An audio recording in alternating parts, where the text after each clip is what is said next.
Let's see now that the set of rational numbers is also countable.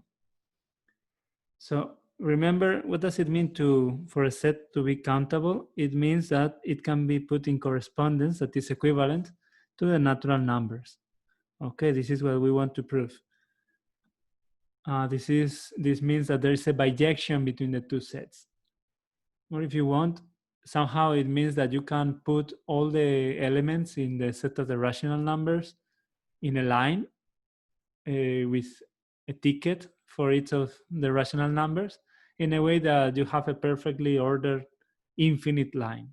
Okay, so this is a bit striking because a priori we would say that there are more rational numbers than integer numbers or natural numbers, but this comes to say that both sets have the same size. Okay, they are infinite, but they are infinite of the same size. So how do we do this? Remember, we need to find a bijection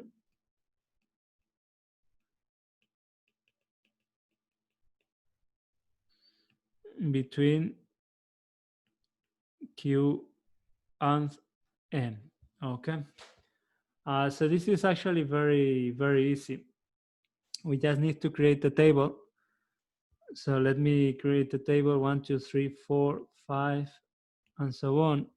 1, 2, 3, 4, 5, and so on. And then here we are going to write rational numbers like this: 1, 1, 1, 2, 1, 3, 1, 4, 1/5. You see what I'm doing? Then the second row, we can do 2/1, 2/2, 2/3, 2/4, 2/5. And we can keep going. Okay, it would be 3, 1, 3, 2, 3, 3, 3, 4, 3, 5, 4, 1, 4, 2, 4, 3, 4, 4, 4, 5.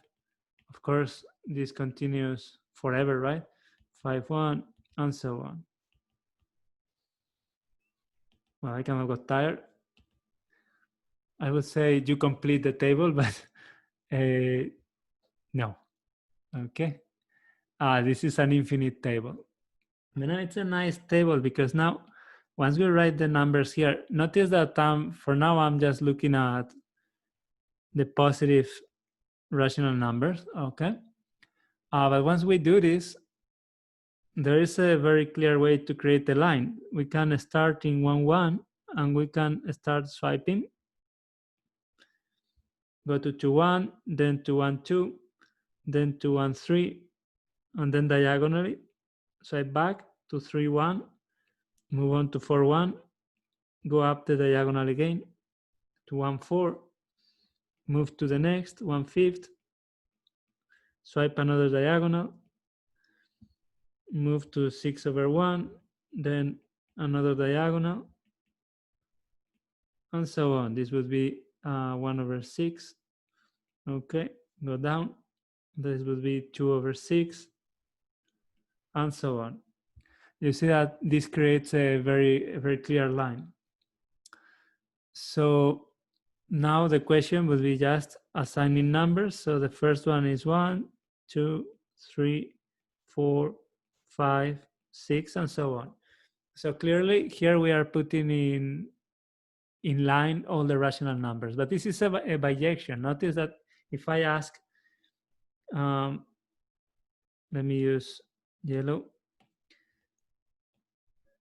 So let's ask where in the table is the number 145 divided by 8,793. Okay, where is this one in the table? Well, according to the system we have created, this would be in row 145, column 8,793. This is like a library. Okay, so then it's just a question of seeing, counting, and you will know what is the position for your number. So this is clearly saying even if the formula, there's no formula as neat as the one we had with the integer numbers. We would get the formula if we insist, okay, but there's no point. It gives you a very intuitive idea of why the rational numbers are countable.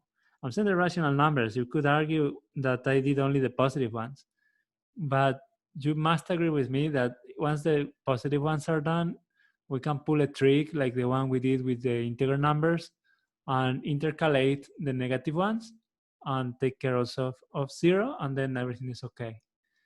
All right. So once we are able to order the positive rational numbers, then the negative is just the same trick. Okay. So this is saying that actually this gives you the bijection. So actually this says that n and the rational numbers are equivalent. So they have the same cardinality.